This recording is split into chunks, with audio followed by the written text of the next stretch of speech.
Hello everyone.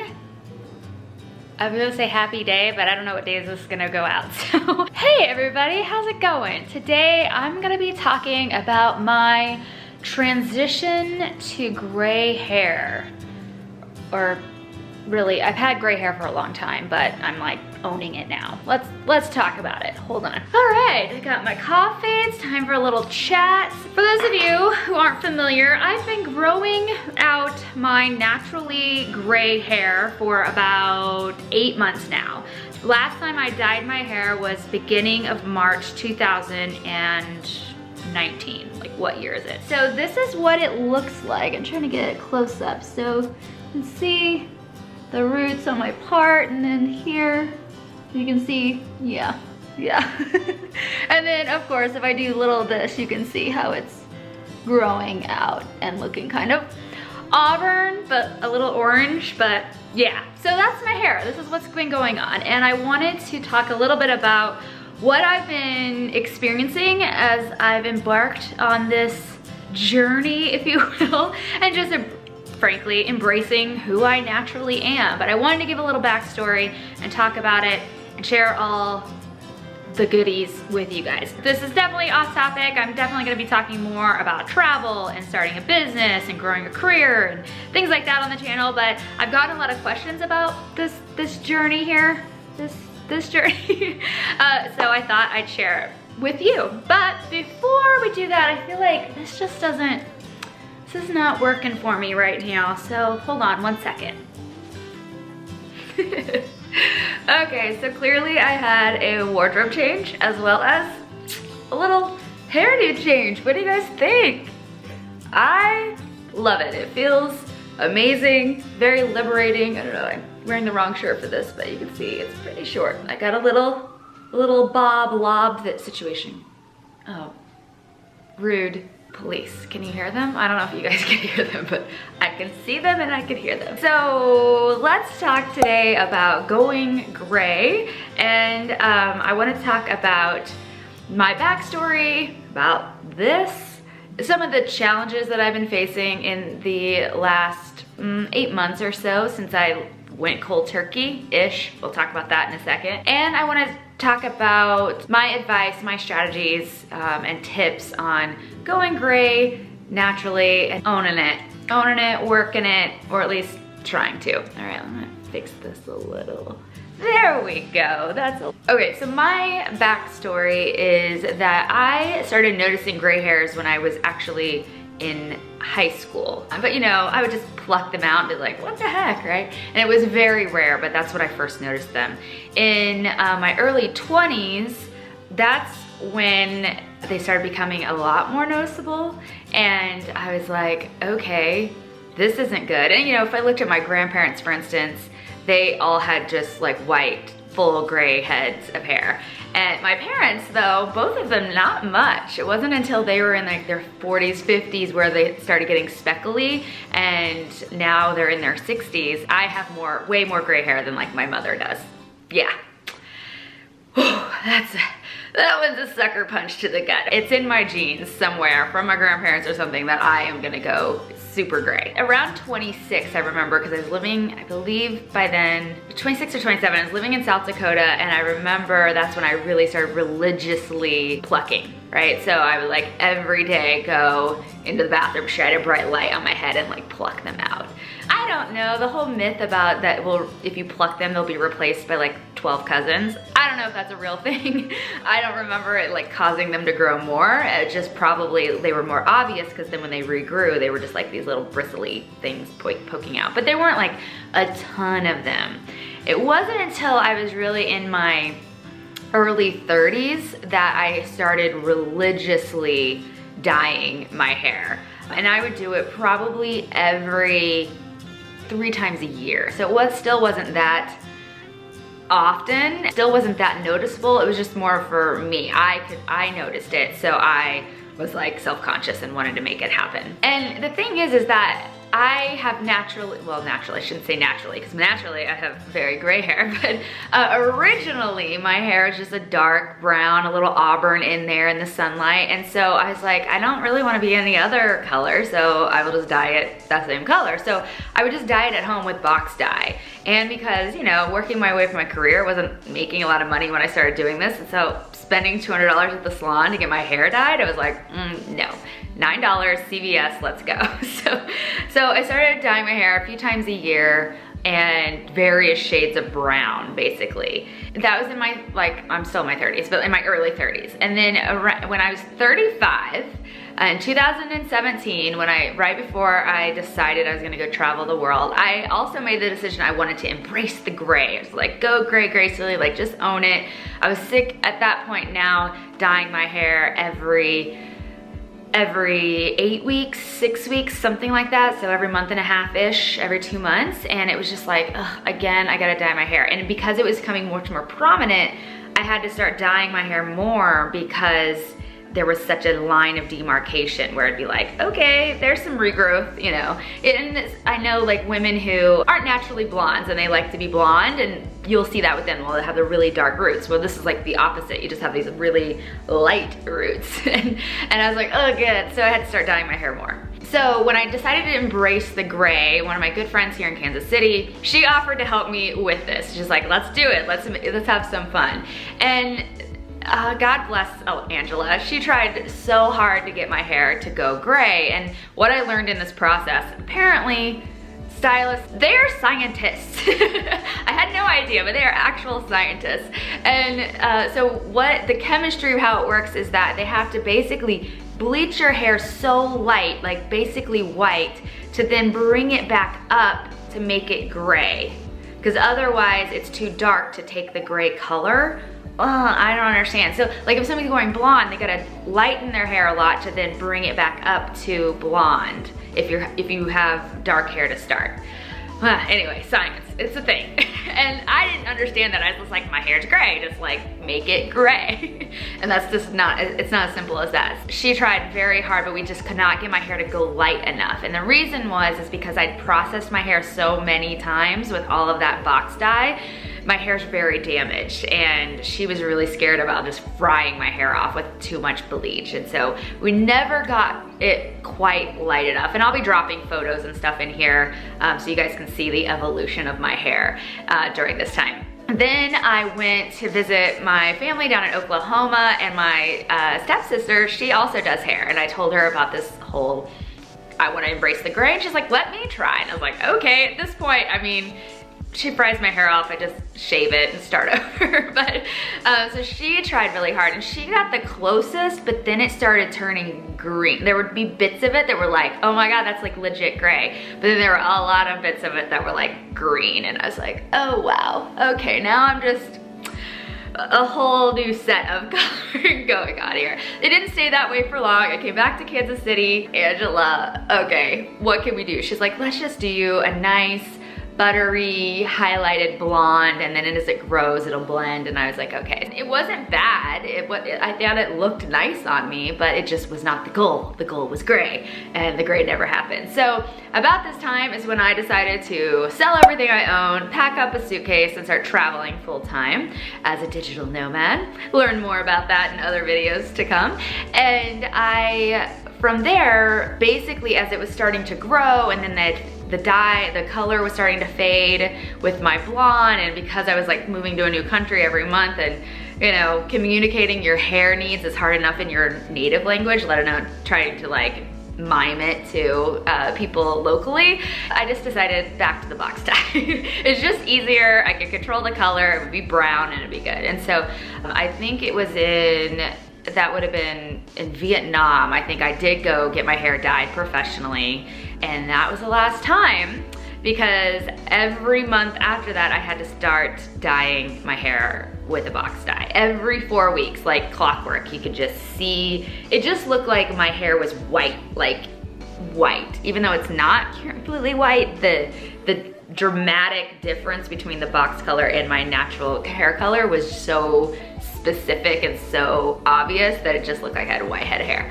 So I started having to dye my hair, and so I have used dye from Bali, I've used Indonesia, from Japan, Buenos Aires, Chile, Peru, Colombia, Budapest, Bulgaria. I mean, I've dyed my hair.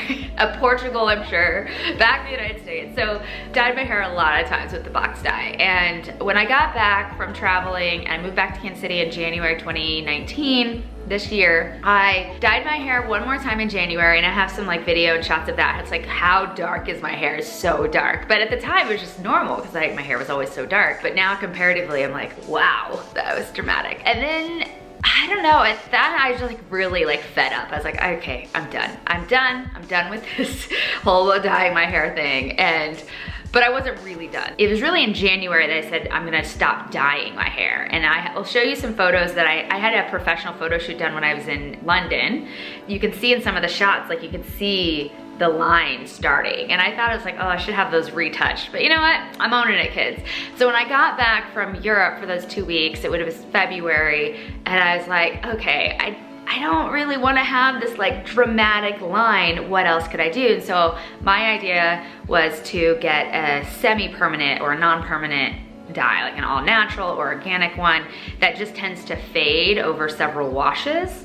And it'll still leave a little bit of color, but most of it goes away. And so that's the last time I dyed my hair, which is now has grown out, faded, all the things right here. So I always say March is when the real journey began of the going gray.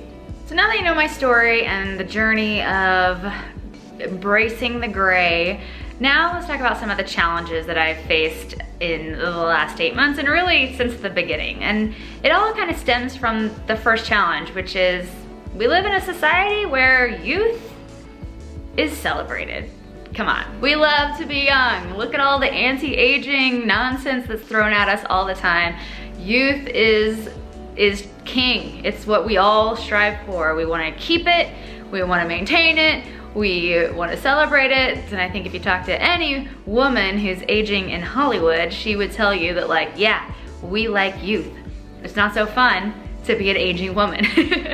So there's that. And so when you start to have physical signs that are very obvious, and it's part of your hair and identity and how you kind of express yourself in a lot of ways, starts to be the #1 symbol on your body that says, hi, I'm getting older. It can be really challenging because it's like, who am I anymore? Am I this youthful, spunky kid from Kansas, or am I like an old hag that spinster should have like 17 cats, right? There's all these stereotypes and stigmas around aging, especially for women, and when you start to see the physical signs of it, it can be very disconcerting.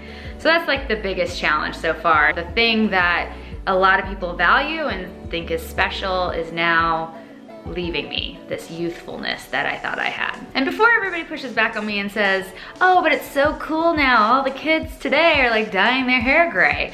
And yes, it is. You'll see more of that happening, and it is kind of cool and it's fun that more people are embracing the hair color. However, it's different when you're 22 or 17 and you're dyeing your hair gray, and then when you're in your 30s or 40s and you're going really gray, and it's also coupled with more wrinkles and age spots and knees creaking and cracking and back problems and things. You're like, I'm not old enough to be dealing with this, but yep, you are. I totally think it's awesome that people are dyeing their hair gray, but it messes with your head a lot less than people who are going naturally, and it's coupled with all these other things going on with their bodies as they get older. I think the next challenge for me, and this might sound more morbid, I guess, but it's just a daily reminder, which can be a good thing or a bad thing, but it's a daily reminder of my mortality, that I do not have an infinite amount of days and years and decades left on this planet, that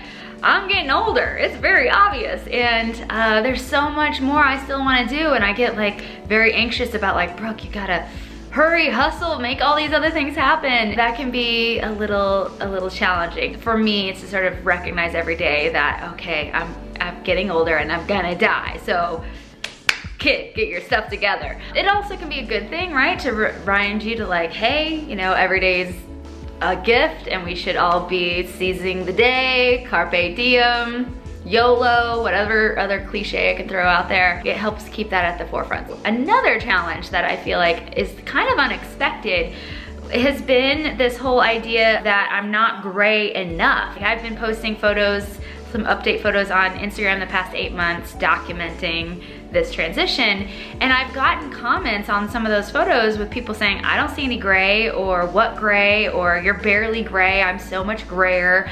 And it's like, whoa. So on one end of the spectrum, it's like, oh no, you're gray at all, like cover it up, be young, like push it back. And then there's the other end of the spectrum that's like, I'm sorry, you need to be more gray or more white or have more showing through. And kids, I cannot win with you people.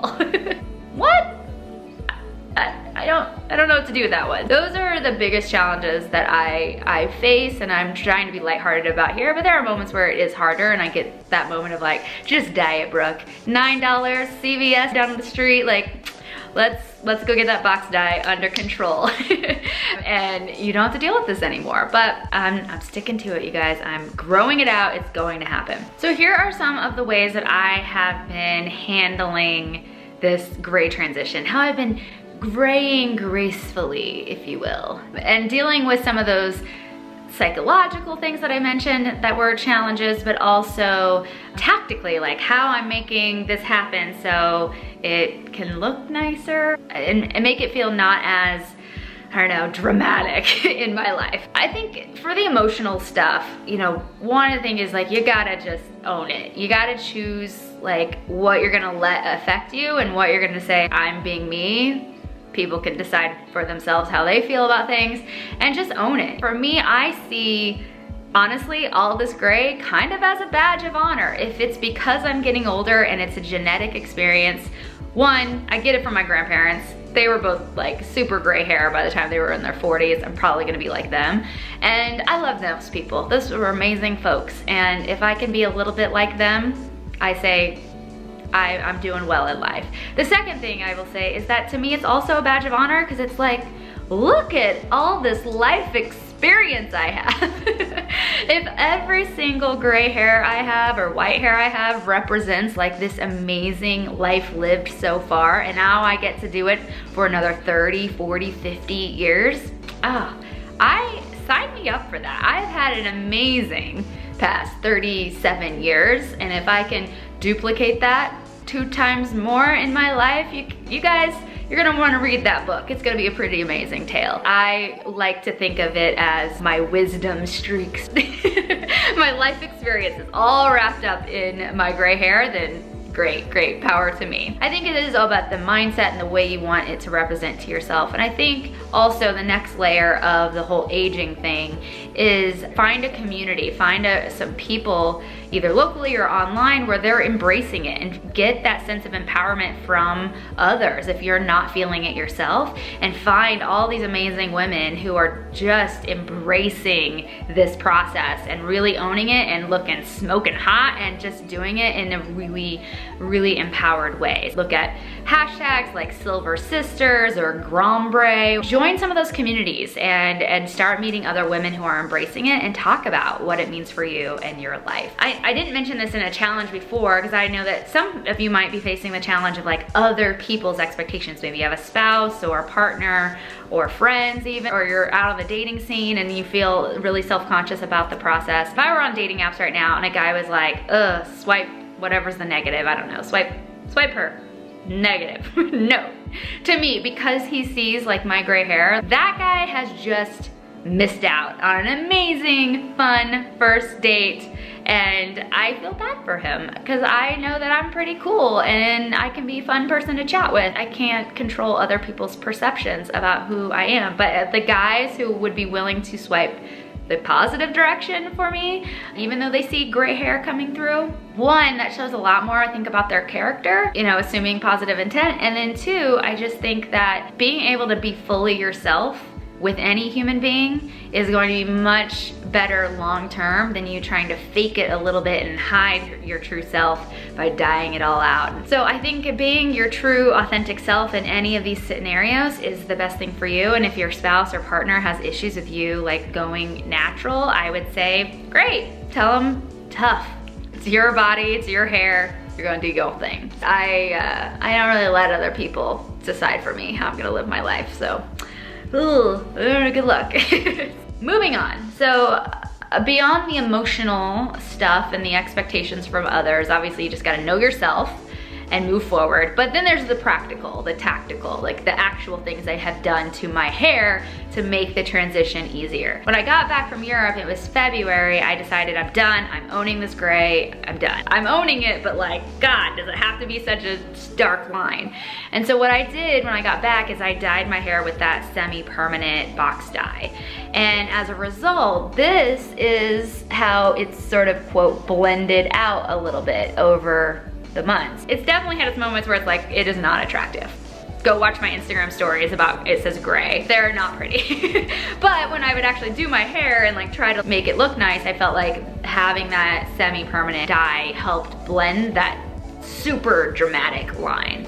And that's the best way I know how to do it. I know other people would also recommend that you can go to a professional stylist and have them do highlights to help with the blending.